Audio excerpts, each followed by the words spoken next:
안녕하십니까. 약자와 함께하는 인생 성형가 정영기입니다. 이런 직업은 무엇일까요?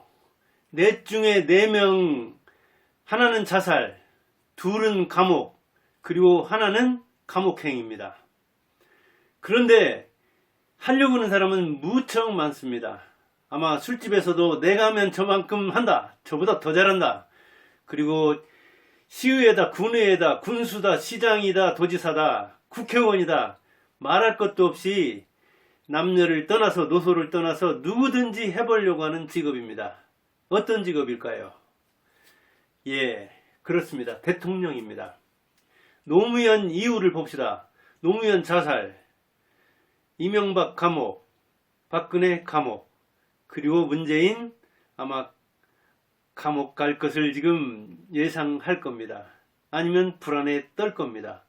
넷 중에 4명이 이렇게 셋은 감옥에 가거나 갈 예정, 하나는 자살. 그런데 그 중에 오늘은 노무현을 한번 생각해 볼까 합니다. 노무현은 여러 평가가 있습니다. 선동가다, 이렇게 정재수라는 그 교수했고 그 다음에 언론인 출신이었는데, 선동가 노무현 김대중 둥지에서 날다, 이런 책을 썼습니다. 그런가 하면 어떤 사람은 승부사다, 아니다, 싸움닭이다, 도박꾼이다, 도박사다, 행운하여 풍운하다, 여러가지 해석을 하거든요. 저는 여기서 결단을 내리지 않고 일단 어떤 사람인가 한번 이야기를 해보겠습니다. 수원 승화원에서 자살한 뒤에 화장을 했죠. 그때 8번 분향 대기실에서 내가 정치하지 말라고 했지, 하면서 또 그곳에 가서는 정치하지 마, 정치하지 마세요, 정치하지 말라고 했는데 이렇게 돼서 어떻게 그렇게 울었습니다. 아내나 딸이 여성 목소리였는데 그렇게 분향실이 터지게 통곡하면서 한 말, 정치하지 말라고 했는데 왜 했어? 실제로 그 권양숙 여사는 정치가에 나갈 때 김영삼 발탁을 받아가지고 나갔는데 인권 변호사에서 그때 반대를 했다고 합니다.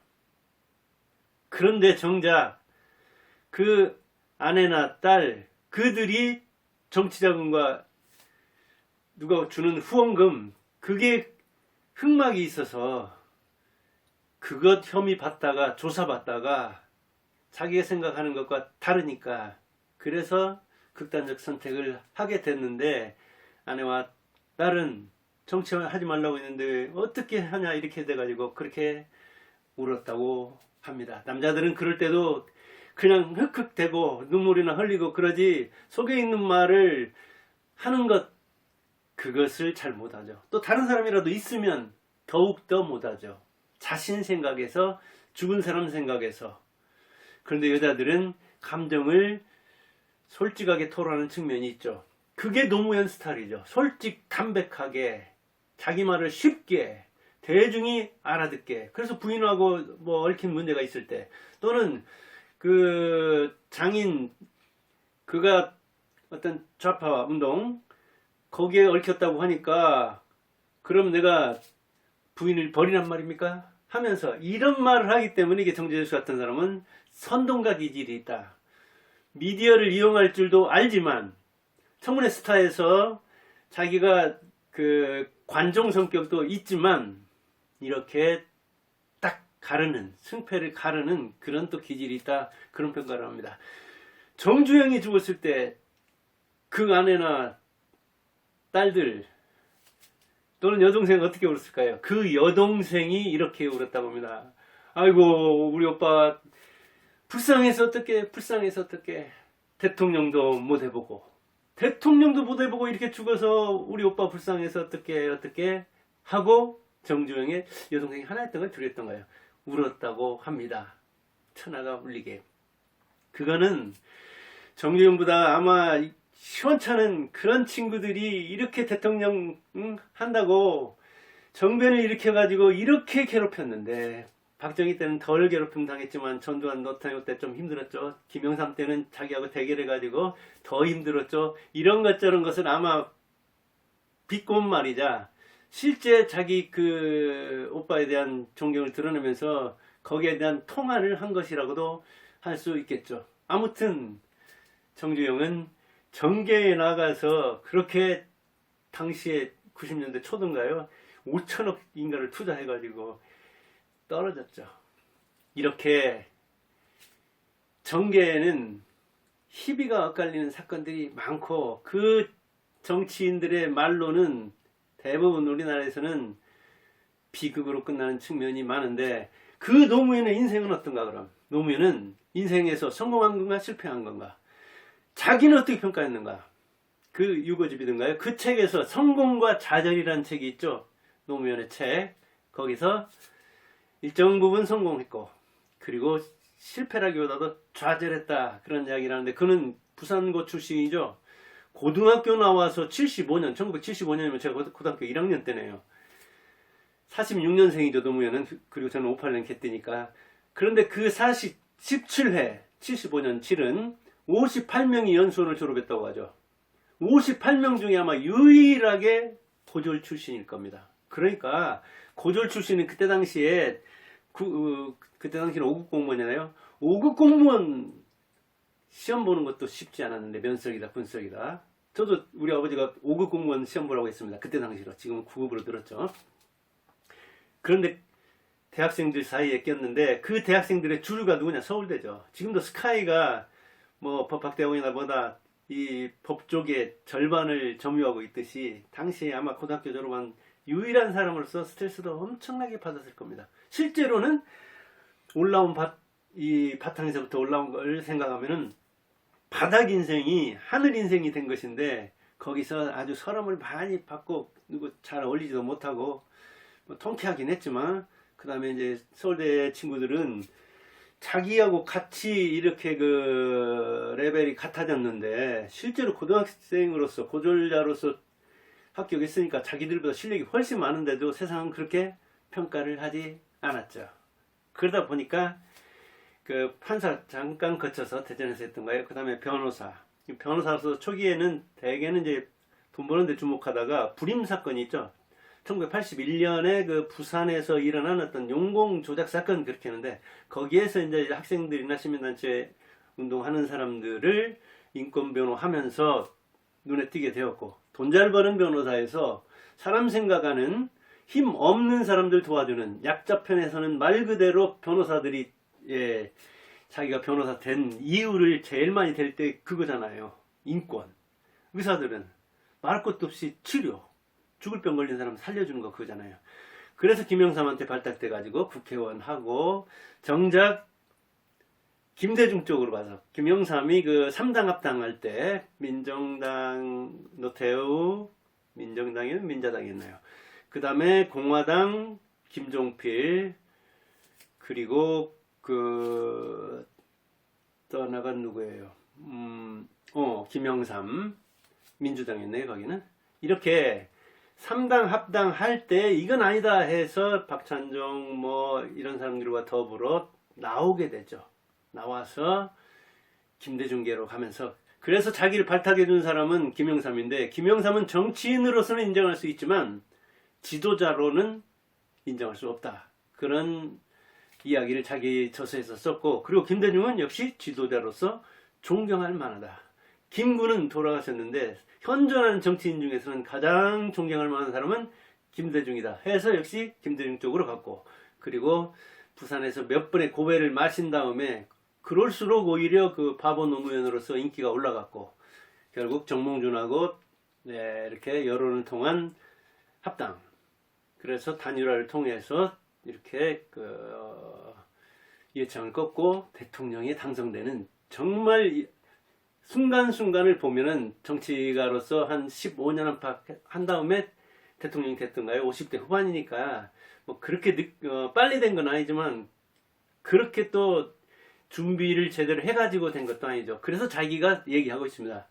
언어나 태도 측면에서는 역시 대통령이 될 준비가 안 돼 있었다. 그러다 보니까 이렇게 선동가 소리를 듣고 승부사 소리를 듣고 이 청문회 같은 데에서 전두환이나 정주영을 그 향해서 하는 그런 그 몸부림들이 싸움닦기질, 그리고 미디어 시대를 열어간 스타라고 볼 수도 있지만 새로운 시대의 어떤 그 뭐랄까요, 첨단 과학 기기를 잘 활용하는 그런 기질이 있었지, 실제로 일하는 그 일머리를 알아서 뭔가를 만드는 그런 측면에서는 실패하지 않았느냐. 그래서 수도 이전한다든가 이게 뚝뚝 뭔가 그 이슈를 만들어내는 새로운 어떤 화두를 생산하는 능력은 있지만 일 처리하는 데서는 좀 그렇게 깔끔하지 못한, 그러나 죽은 노무현이 살려준 산 문재인을 대통령도 시켜주고, 그리고 문재인 정권은 노무현의 전체를 밟지 않으려는, 그것이 5년 내내 문재인이 행한 정치인데 노무현은 그러진 않았다. 자기 철학이 있었고 소신이 있었고 담대하게 배짱을 부리면서 밀고 나갈 때는 밀고 나갔다. 그러다 보니까 큼직큼직한 수도 이전 문제 또는 공공기관 지방 이전 문제, 이런 누구도 그 뭐 FTA 문제라든가 그 파병 문제라든가 해외 이런저런, 그 다음에 제주도의 그 해군 기지 마련하는 문제라든가 이런 굵직굵직한 선 굵은 그런 결단을 내렸다. 그에 견준다면은 죽은 노무현의 그 뭐랄까 은택을 잇고 산 문재인이 집권도 하고 5년을 다스렸지만 한 일이 뭐가 있느냐. 그런데 노무현에서 반면 교사를 해서 문재인이 그렇게 몸을 사리고, 본래 노무현은 승부사 기질이 있지만 문재인은 겁이 많은 그렇게 그 은둔형 그런 지도자이다 보니까 과감하게 백척간두에서 진일보하는, 한 걸음 이 100척이나 되는 낚싯대에서 더 걸어가는 그런 승부 기질은 보이지 못했다. 그러다 보니까 한 일도 없지 않느냐 그런 얘기를 하죠. 그나마도 참여정부는 이 노무현이 좀 이 건들건들하는 측면이 있잖아요. 그러다 보니까 어떤 사람들은 건달정부다. 건들정부다. 건들건들하는, 건달건달하는 정부다. 그렇게 이야기를 하기도 하죠. 그리고 그런 어떤 그 선동과 기질에 맞게 뭐 386 세력이 많이 그 총선에서 들어오니까 그들과 더불어 또 시민단체를 옹호하고 친북 반미 노선을, 그리고 교조적 좌파주의로서 뭔가 그 진보 세력의 그 뭐랄까요, 이념 중심적인 그런 그 행보를 많이 보이지 않았나. 더군다나 이 학벌 컴플렉스가 있어가지고 아까도 얘기했듯이 사시 합격했지만 58명 중에 뭐 유일한 고졸자로서 특히 서울대에 대한 반감이 매우 많았는데, 그런 것을 어느 정도 다스릴 만한 나이고 이제 대통령 됐으면 최고 자리까지 올라갔는데 그냥 진폭 높게 나는 올라갔다. 그리고 내 인생은 다양하다. 그리고 내 인생의 이 정점이 이제 정계에서는 대통령인데, 이제는 그렇다면은 그 함도 사귈 줄 알아야 되는데, 컴플렉스도 자기 그 뭐랄까요, 긍정적 승화를 할 줄 알아야 되는데, 남상국이라든가 대우조선을 했죠. 그런데 이제 그 형이, 큰형이 있었는데 큰형이 일찍 돌아가시고, 그 다음에 또 노건평이 있었죠, 그 형. 근데 그 노건평이 아마 부산에 살았는데, 이제 직접 뭔가를 이렇게 거래를 하면 대통령 주변 사람하고, 그게 그러니까. 근데 대통령 형도 참 처세를 잘해야 되는데, 아무튼 뭐 여기저기서 정치자금을 갖다 주면서 무슨 문제를 풀려고 그랬었는가 본데, 남상국이라는 그 서울대 출신의 대우조선, 대우건설 사장인가 있었죠. 그런데 그런 문제가 이제 이렇게 여기저기서 불 켜지고 그러니까 왜 좋은 대학 나와서 좋은 건설에서 사장이나 하는 사람이 시골에 있는 별 볼 일 없는 사람 찾아가서 돈도 주고 그러면서 아주 그 학벌에 대한 그 컴플렉스를 아주 시니컬하게 냉소적으로 비꼬고, 그 밖에 뭐 안상영 부산시장 했던가요? 박태영 전남시장인가 했던가요? 이 셋도 전부 다 자살을 했는데, 이 사람들이 서울대 출신들입니다. 근데 서울대 출신인데 노무현과 직간접으로 얽혔고, 그리고 그 얽힌 사람들 중에서는 이 노무현의 컴플렉스, 학벌 컴플렉스 화살을 맞은 측면이 있습니다. 그래서 그 이제 대통령 물러난 다음에 자기가 언행이라는 측면에서는 언어와 태도란 측면에서는 역시 대통령 할 준비가 안 돼 있었다. 맞아요. 좀 너무 이렇게 정제되지 않은, 경험이 좀 더 일천했던 거죠. 너무 쉽게 대통령이 된 거죠. 승부사 기질로서. 탄핵에 한번 휘말린 그때도 승부사 기질을 잘 보여주긴 했지만, 한마디 하는 게, 굉장히 다른 사람, 듣는 사람 입장에서는 폐부를 찌를 만한 그런 얘기를 많이 하거든요. 그리고 그는 삶을 자살로 마감했죠. 그러니까 자살로 마감했다는 것은, 인생은 뭘로 평가합니까? 열매로 평가하죠. 그리고 무엇으로? 끝내기로 평가하죠. 그러니까 유종의 미를 잘 거둬야 하는 거죠. 아무리 금자탑을 쌓아도 마지막에 무너버리면 안 되잖아요. 열매를 아무리 많이 따다 하더라도 그걸 썩혀버리면 안 되잖아요. 거기다가 극약을 뿌린다든가 농약을 뿌리면 안 되잖아요. 그러니까 열매를 따는 것도 중요하지만 그걸 마무리하는 거, 갈무리하는 것도 매우 중요하죠. 그런 차원에서 자살을 한 것은 패자의 선택이죠. 패자의 논리죠, 자살은. 우리나라에서는 자살을 미워하는 측면도 있죠. 되게 상사가 부하의 잘못이랄까 비리를 덮고 노면 스타일이죠. 전부 다 자기가 안고 가는 수가 있죠. 노면 스타일이죠. 그러니까 부인이나 자식이나 나머지 돈 준 기업가라든가 이렇게 저렇게 혐의를 받는 사람이 많았지만, 그 뒤에 어떻게 또 노무현 자살했는데, 그 자살 정국이 전개됐는데 또 검찰들이 그걸 끄집어내가지고 또 조사한다고 했습니다. 못하죠. 또 당사자가 저 세상으로 갔는데. 그런가 하면 부하들이 상사를 보호하기 위해서, 이번에 이재명 주의에서, 이낙연 주의에서, 이건 많은 데서 일어나죠. 이명박 박근혜 조사를 하는 과정에서도, 그런 과정에서도 이제 자기 명예 때문에 죽은 수도 있지만, 이렇게 상관을 보호하려는 그런 자살들이 상당히 많이 나왔죠. 그럼 자살에서는 신체 보존형과 신체 훼손형이 있다고 합니다. 근데 노무현은 부모의바에서 뛰어내렸죠. 추락사죠. 이건 신체를 훼손하는 거죠. 근데 신체를 훼손하는 자살은 자살 중에서도 더 나쁘게 봤죠. 왜냐하면 유교에서는 신체 발부 수지 부모, 신체와 발부는 신, 몸, 피부, 털어, 이런 건 수지 부모라, 부모한테 받은 것이라 불감해상이 감히 훼손하지 않는 것이 효지시하예요. 효도의 처음이요. 그 다음에 입신행도 양명어 우세, 입신에서, 출세에서 이름을 떨쳐서 부모까지 드러내는 거, 이연부모 효지종야라. 그렇게 해서 부모까지 드러내는 것이 효도의 마지막이라고 했잖아요. 그러니까 자기 몸을 보존하는 것이 효도의 처음이요. 출세하는 것이, 그래서 이름 떨치는 것이 효도의 마지막이라고 했는데, 신체를 죽으면서 훼손하는 것은, 자살하는 것도 나쁘게 봤는데, 부정적으로 봤는데, 그걸 신체 훼손까지 하는 죽음은 나쁘게 봤거든요. 노무현은 그런 스타일로 죽었잖아요. 그러니까 되게 아파트에서 뛰어내리는 거, 이런 건 신체 보존하지 않는 거죠. 물론 물로 뛰어드는 건 신체를 보존하긴 하지만 며칠 있으면 훼손이 되죠.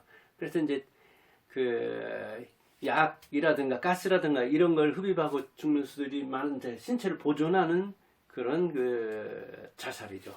그 다음에 이제 자살을 문제 해결로 보는 수가 있는가 하면은, 문제를 이렇게 덮으려는, 그러니까 이게 참 나 하나 죽으면 끝이다 하는 그런 차원에서 죽는가 하면은, 내가 하나 죽음으로써 다른 사람을 살리나라든 희생적, 내가 희생양이 돼서 나머지는 살린다는, 이렇게 문제 해결적 차원, 은폐적 차원, 희생적 차원, 또 이렇게 문제라는 차원에서 보면 이렇게 자살도 여러 가지 나눕니다. 또 왜 자살하는가 이유까지 따지면 자살론도 있고 그러잖아요. 유서에는 어떻게 썼습니까? 노무현이 너무 많은 사람들한테 신세를 졌다.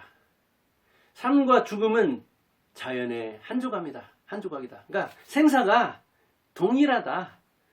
그런 생사관을 가졌고, 그 다음에 누구도 원망하지 마라. 자식들에 대한 얘기는 이제 유언이죠. 누구도 원망하지 마라.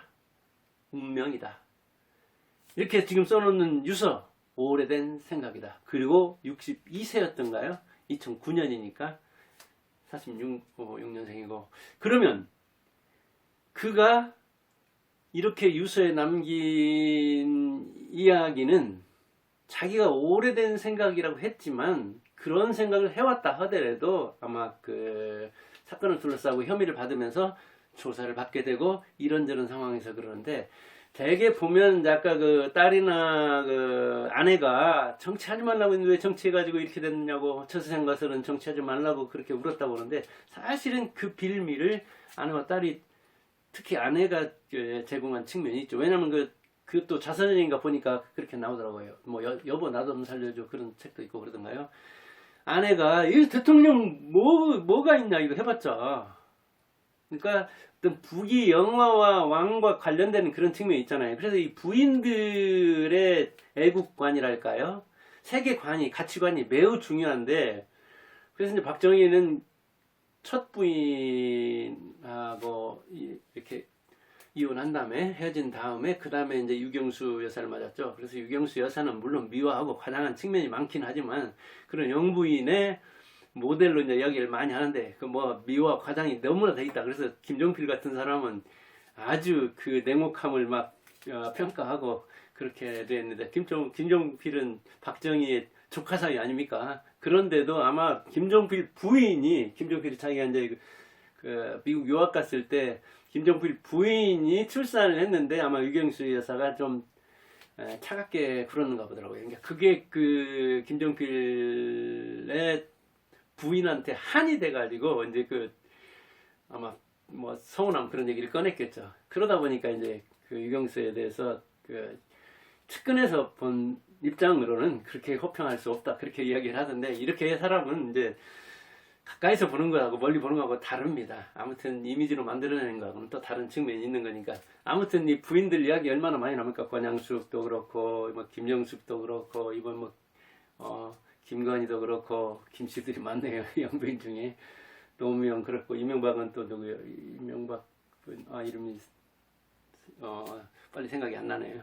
아무튼 부인들도 참 조심스러운 자리죠. 근데 이번에 보니까 김건희도 보니까 그 해외 순방 첫 번 해가지고 오던데, 좀 뭐 패션 같은 거 자기가 되도록 안 돋보이게 하는 측면이 우리 이제 전통적으로는 그런데, 김정숙은 아예 취임하는 날부터 보니까 건들건들하니 그냥, 그리고 외국 나가서도 뭐 대통령보다 앞서 나가기도 하고, 거기도 좀 아무튼 좀 건넘는 측면이 있는데, 아무튼 그 뭐랄까요, 노무현의 진심이, 솔직 담백함이 뭐 부인에 의해서 흐려진 측면이 있는데, 그 뒤에 이제 조사를 안 했기 때문에 이건 뭐 단정할 수는 없는 측면이 있지만, 하여간 노무현이 써놓은 책에 그렇게 그런 일로 다퉜다. 그러니까 이제 외국에 뭐 가서 유학하려면 또 자식이 또 거쳐도 말을 하려면 이렇게 저렇게 뭐 돈이 필요했겠죠. 그러나 대통령이라는 거는 월급 빼놓고 뭐 다른 돈이 없으니까 그런 자리를 자기 자금으로 마련한다는 게 쉬운 문제가 아니고, 그런 냄새를 맡은 사람을 입장에서는 그 문제를 딱딱 해결해주면 뭐 되게 성사 있잖아요. 같은 방 쓰는 사람이, 같은 입을 덮는 사람이 이야기를 하면 또 그거 안 들어줄 수가 없는 측면이 있는 거잖아요. 그래서 이 친인척 관리는 항상 잘 해야 되는데, 이 주변 관리를 어떻게 하면 뭐 잘 못했달까? 근데 참 어려운 부분입니다. 자녀와 이 부인 문제. 저도 어떻게 이야기하기, 34년 차 같이 사나, 지금 88년에 결혼했으니까 34년 차인가요? 5년 차인가요? 아무튼 어려운 문제입니다. 전두환 같은 사람은 그래서 노무현의 자살에 대해서 비판적이었죠. 이건 해결책이 아니다. 후대나 사회 정화를 통해서 통해 볼 때 부정적이다, 그런 이야기죠. 인생은 성과의 예술이라는 차원에서 자살은 패배자의 선택이고 자기 성과를 부인하는 측면이 있는 거죠. 그래서 오늘은 노무현에 대해서 한번 이야기해봤습니다. 평가는 여러분들이 해보세요. 그 인생이 성공적인지 실패인지. 저는 정치가로서는 성공했지만 그 인생은 좀 마무리가 좋지 않았다, 그렇게 생각합니다. 감사합니다.